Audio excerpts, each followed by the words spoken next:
Hello everyone, and welcome back to another figure review. Today we're taking a look at another figure from my backlog and one that is a fan favorite amongst many of you from 2024. The S.H.Figuarts Dragon Ball Z Super Saiyan Son Gohan, the fighter who surpassed Goku. As I've stated, I'm a bit late on this one, seeing as he released back in April for Japan and almost 2 months later for us in the States. And if I recall correctly, this was one of the most requested 3.0 figures after Trunks, and for good reason. Teen Gohan is a lot of people's favorite version of Gohan.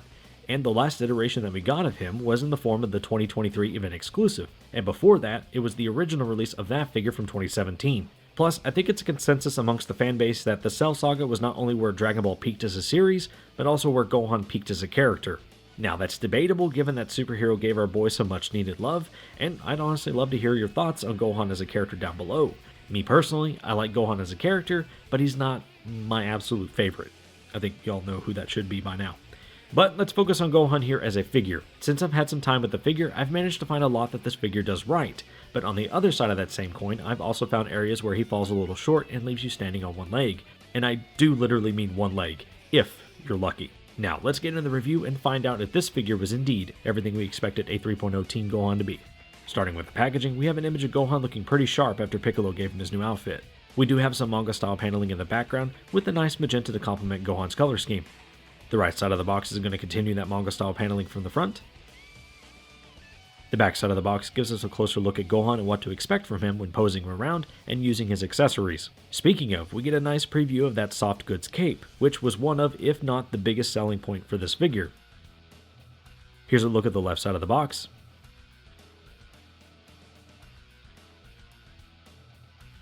A quick look at the top.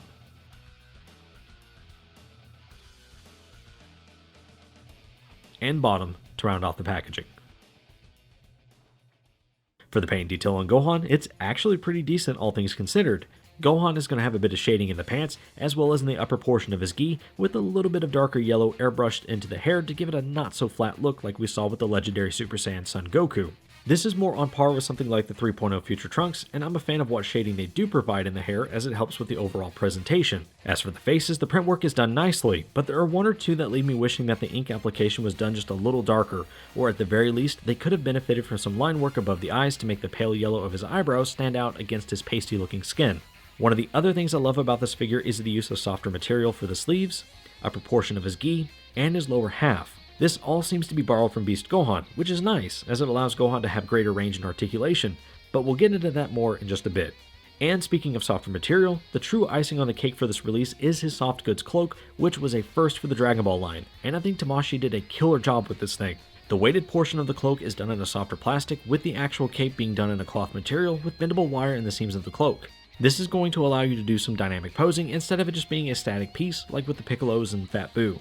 Now, let's talk about quality control. If you've been a long-time viewer of the channel, you know that I've mentioned this Gohan a time or two when doing reviews of recent figures made in Vietnam like Full Power Frieza and Super 17. The point I was making there by referencing Gohan was the fact that the Chinese releases are not immune to QC issues. My particular copy here has an issue with the neck joint being a bit floppy, but that's not the main issue with Gohan.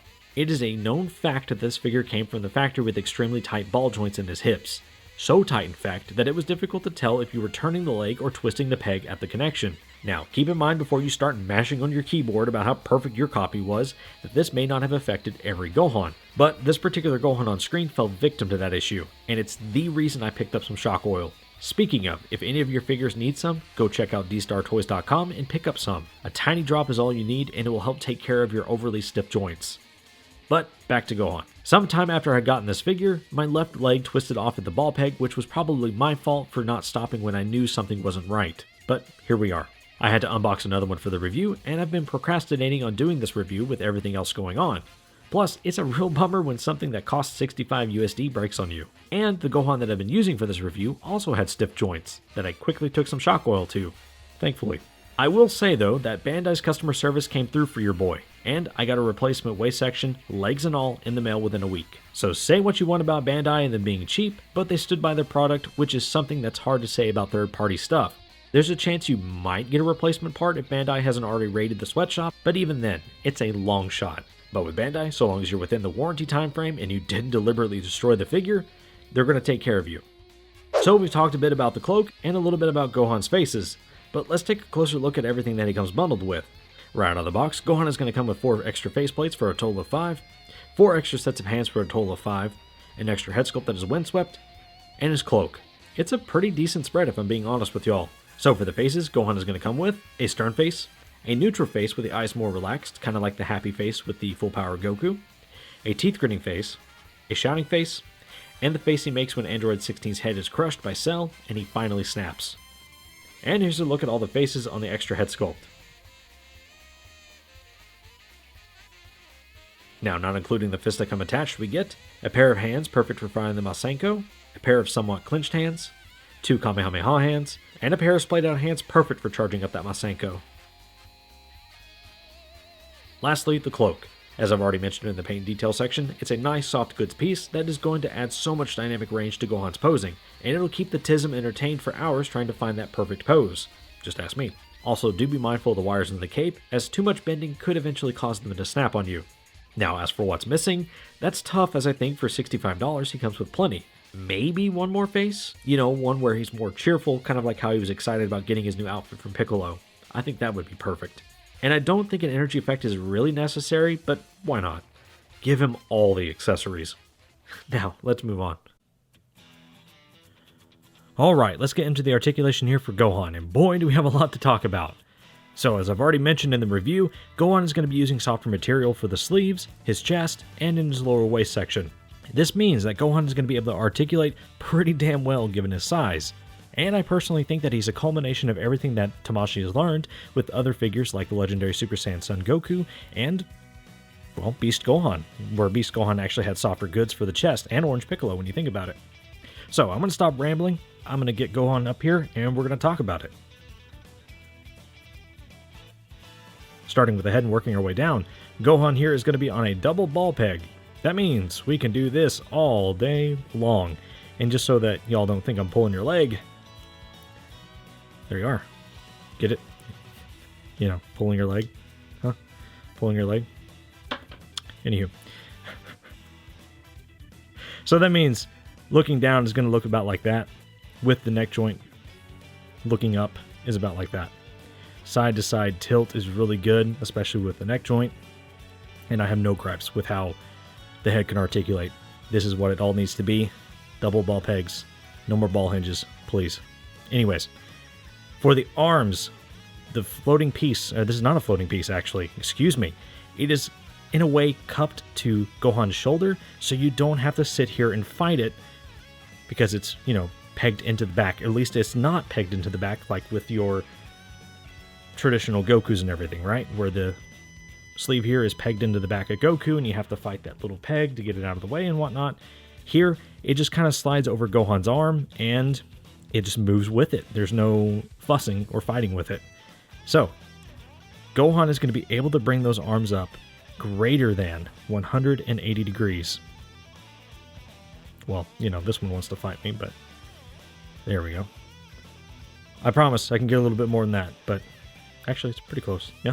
Yeah. So these pieces do move on you from time to time. You do have to kind of wrangle them around. It's not terrible, but you can still move them out of the way without having to fight a peg. That's my main point I'm trying to drive home.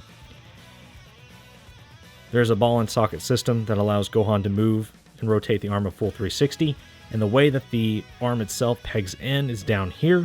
So your butterfly joint is going to be, let's see, it's going to be right in here, or at least it's going to actuate down at the bottom and not be a hinge. So Gohan can bring those arms in for the Masenko or the Kamehameha effortlessly. Now, you can finagle it just a little bit more to get the fist to touch and cross, but it is solid for what it is. We have an upper bicep swivel, double jointed elbows, and ball pegs, or ball hinges, excuse me, for wrist pegs. Which again, remember, you have to get that wrist peg or that hinge facing the way you want it to get the most out of your range. Moving on to the chest. Again, softer material for the chest. This means that Gohan is going to be able to kind of crunch forward just a tad. He kind of runs into the same issue that Beast Gohan runs into, and same with Orange Piccolo. And that is their forward articulation for crunching is just a little limited. And that's where mainly a lot of the heavy lifting for articulating and crunching forward or back or leaning back. Excuse me. You can't crunch back. That just sounds horrible if you do. It's all going to come from the waist. So as you see, as Gohan bends forward, he untucks his shirt, and you can kind of see a little bit of that skin, and you get a little bit of a gap down there. And then leaning back, it's the same. You get a little bit of gap down here, and Gohan's able to lean back that far. And since y'all saw me take the figure apart earlier when I worked on it, I'm able to rotate that a full 360 because it's just a ball and socket system. And I gotta spoil it. Actually, it really doesn't matter. This is actually the figure that was broken. This is the new waist section. So it's doing pretty good.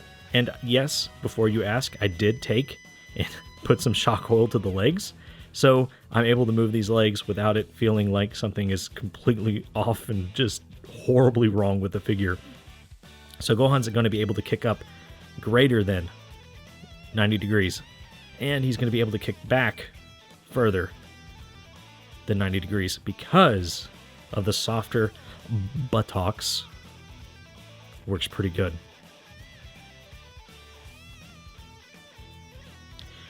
Gohan is going to be able to do the splits. Be careful to do it too far or else the leg will disconnect on you, which it's done to me multiple times now. It doesn't break, it just disconnects from the socket. He can almost T-pose 180 degrees. If like I said, if I push it just a little too much, there we go.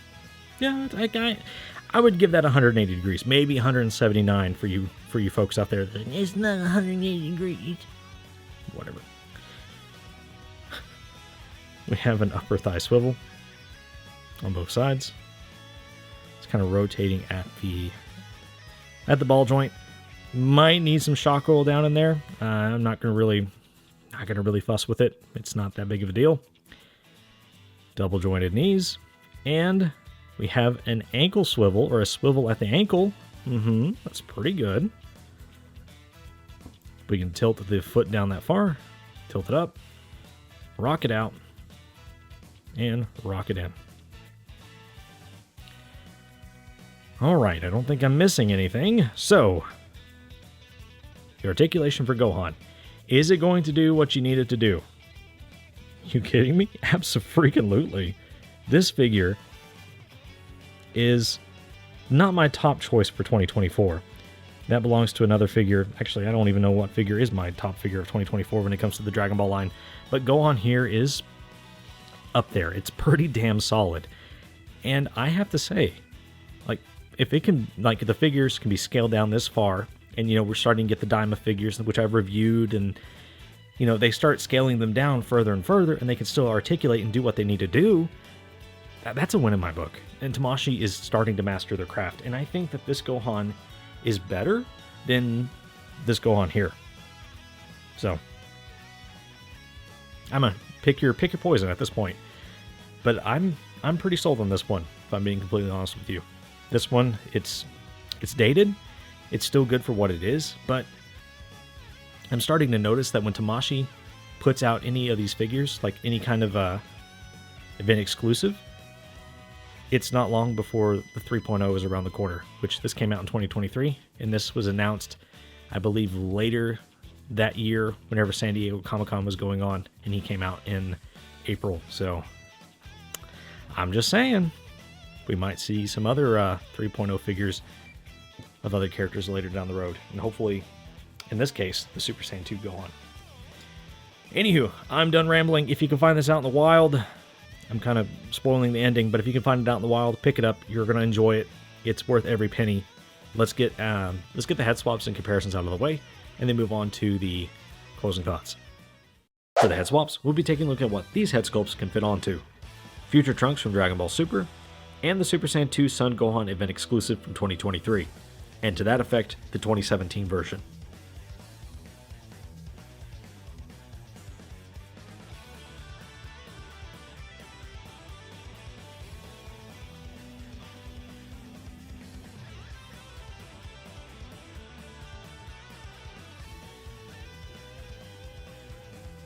Now, the head sculpts from Trunks and the event exclusive Gohan will fit on the 3.0 body with no issue, but you might not want to keep them on too long as it may cause the peg holes to stretch out.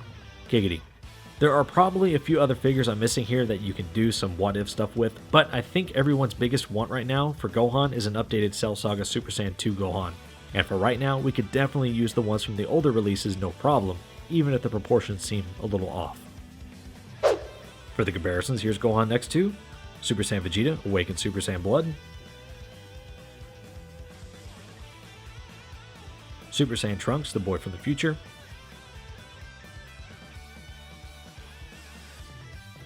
the full power Super Saiyan Son Goku,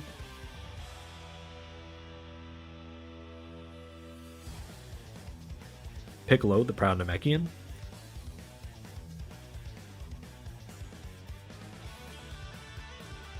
and Broly. So for my closing thoughts on Gohan here, I like it a lot. As someone who doesn't own the original 1.0s or the 2012 SDCC version, this Gohan is something I've been looking forward to owning ever since I started collecting. At one point in time, I wanted to weed out my 1.0 figures because they were just so dated to look at, and it's exactly why I got rid of my Premium Color Edition Future Trunks and the OG Super Saiyan Blue Vegeta because newer versions were right around the corner. And that was the main reason why I held out on getting the 1.0s of Teen Gohan and focused on the 2.0 battle damaged versions. Here, this Gohan is solid, and I think if you can get a hold of a copy that doesn't have tight ball joints in the hips, or if you can take some shock wool to it, he's easily one of the best Dragon Ball figures that released in 2024. And again, touching on the hip joints one last time, let this be an example of the fact that no matter where these figures are made, they can have QC issues. It's not just isolated to Vietnam. I know folks still like to point fingers at that factory, but this was a clear case of, oh shit, the Chinese factory is slipping too. And it's always the main characters, man. Never the shit ones like Kui. But anywho, looking back at 2024, I don't think this is my favorite release. Don't get me wrong though, this is definitely up there as the articulation is top notch, he feels good in hand, his overall design in both paint and aesthetic is solid, and he comes with so much to justify his $65 price tag. If anything, he makes me excited for the eventual 3.0 Super Saiyan 2 Teen Gohan. I'm hoping he's just like Beast Gohan and has that tattered look and battle scarring. Gohan's face where he finally snaps has a little bit of printing to show that he's been taking a beating, so maybe that Super Saiyan 2 Gohan will have a scuffed look to him as well. Fingers crossed. Speaking of, would y'all prefer him being battle damaged, like the legendary Super Saiyan Son Goku, or would you rather him be kinda clean looking? Like fresh, minty fresh. Then again, if you own this version of Gohan, you could just swap over the heads and it look alright. But I think that's going to bring us to the end of the review. I feel like there's more I could ramble on about, like who could potentially benefit from cloth goods, or other 3.0s we need to coincide with this Gohan, but I think I've yacked at y'all long enough. So I'd like to take this time to thank you, the viewer, for making it to the end. If you haven't already, kindly hit the like button and subscribe as it helps me out and keeps the channel growing. Plus, I've got other videos up and more to come. I'd also love to hear your thoughts on this Gohan. Did you pick this up or did you pass on it? Was it everything you hoped it would be or did it leave you wanting more? I'd love to hear it all. But as always, this has been Elite Reviews, and I'll catch y'all in the next one. Peace.